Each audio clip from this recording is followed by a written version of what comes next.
Ontario. Brought to you by Moore's Clothing for Men. Well made, well priced, well dressed.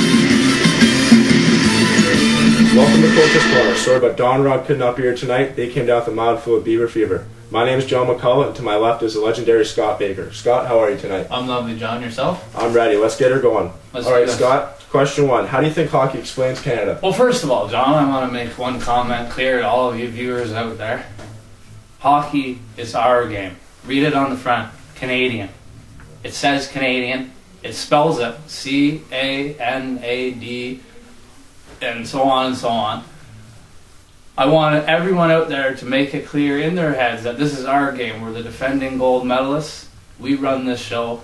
Hockey is Canada. Good point, Scott. I also like to take a look into politics and economically. When I think about hockey, I also think about the consumers and all the fans in the stands who are all buying these Canadians jerseys or their favorite Wayne Gretzky or Crosby or Ovechkin jersey. I also like to thank all the people who are even working behind the scenes. You see that hockey not only plays an important role for the players on and off the ice, but also the ones who are putting the ketchup on the hot dogs. That's good ketchup.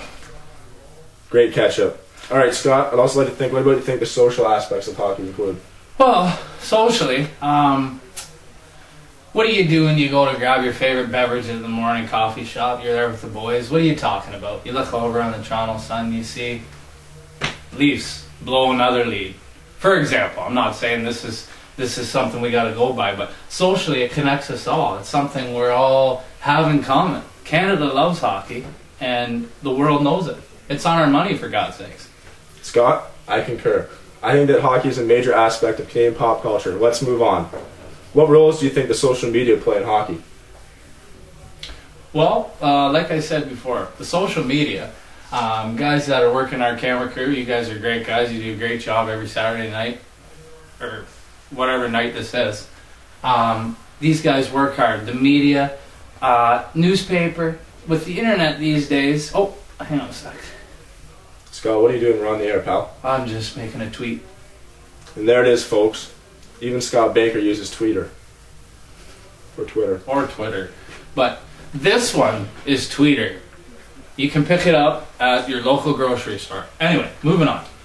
Media pushes hockey to consumers like myself. I'm not so much a consumer. I run things around here. You guys listen to me every night. I'm the coach on the corner.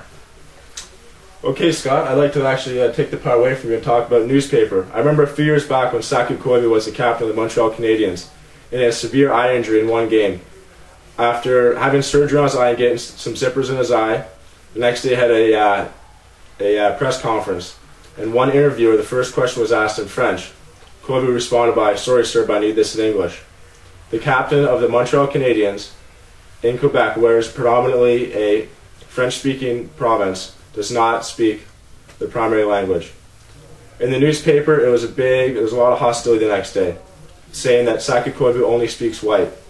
Now, when you think about that, it's the social media who is causing all this controversy, but nobody thinks about how many thousands of dollars Koivu has donated to charities and hospital or every night on the ice. Well, let me just tell you, I think that all this stuff is a bunch of doughheads out there running around, running their mouths. They don't know what they're talking about. Saku Koivu is a great guy. I know him personally. I've done work with him. I've worked at his house. He's worked at mine. I know the guy. He's a good, kind heart. He's got it all. And this media platform, they call themselves a media, this isn't professional. It's a disgrace. This guy puts it all out on the ice. Hockey players rule. And there we go, Scott Baker and Saku Koivu, best friends forever. All right, moving on, Scott. How do you think an on-ice situation impacts Canada as a whole?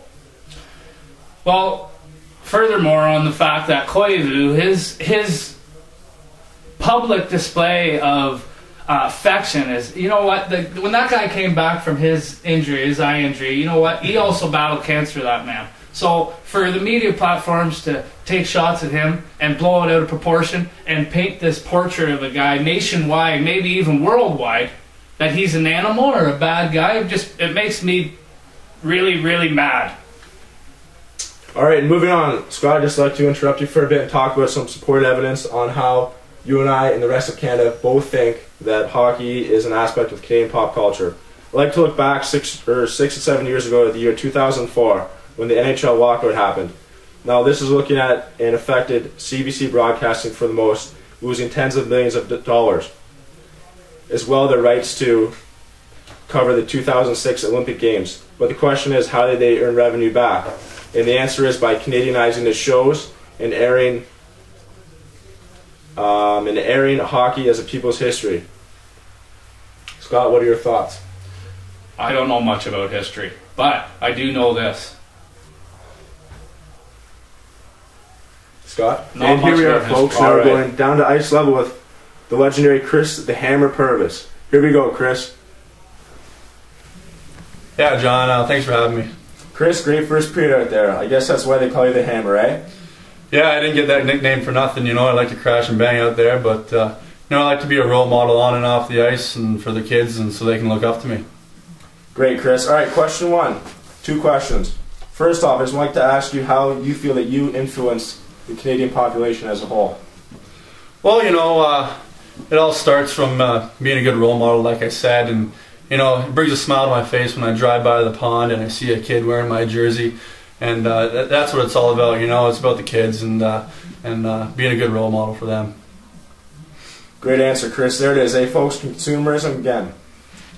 Chris, so now you've said you see yourself as a role model. Do you see yourself as a role model just for kids in today's youth or also adults? Yeah, well, of course, adults can look up to me too, you know. I'm a superstar, right? And the Hammer Purvis, right? So, I mean, yeah, kids, adults, everyone in the community. That's what it's about, you know. Hockey is a good sport, brings everyone together. Thanks very much, Hammer. Have a great second period. Thanks, John. And we're back, folks. That was a great interview with Chris the Hammer Purvis. He's Great guy, isn't he, John? hell of a guy. Can I say hell of him? You just did. Okay. Well, the Hammer, great Canadian boy, Canadian dreams, and Canadian genes. Now, Scott, what are your final thoughts on today? Well, hockey is a large aspect of popular culture. I can't believe I just said popular culture. Popular culture is what we consume every day. Hockey is something Canadians are raised on. It teaches us values. It's a great way to stay healthy. You know, Scott, I'd like to actually jump in. I'll just talk about the social media. I think that hockey is the Canadian identity for the main reason that the social media is what drives us and what kind of exploits hockey to the Canadian population as a whole through many different mediums such as TV, internet, when you were tweeting, whatever I was doing. Whatever we called it. You can do it on your mobile phones nowadays, John. The world is connected. We're all networking. Mm-hmm. Sports is something that consumers love to donate their time and money. The buildings are filled with thousands of screaming fans every night. It brings a sense of you know, it unites our country. It's just it's something that we're passionate about. The media platforms here drive it into our skulls every day. We'll never escape hockey. Canada. Hockey is our game. As you said, it's a common interest. Even after a Thursday night game, going to work Friday morning, hanging out at the water cooler. What do you talk about? The Leafs and Canadians game from Thursday night. That's right. That's it, folks. That's all for Coach's Corner. I hope Don and Ron get better and over their Beaver fever. Good luck with the Beaver fever, fellas. Good luck, guys, and let's get back to the game. Back to you, boys. Go Canadians, go.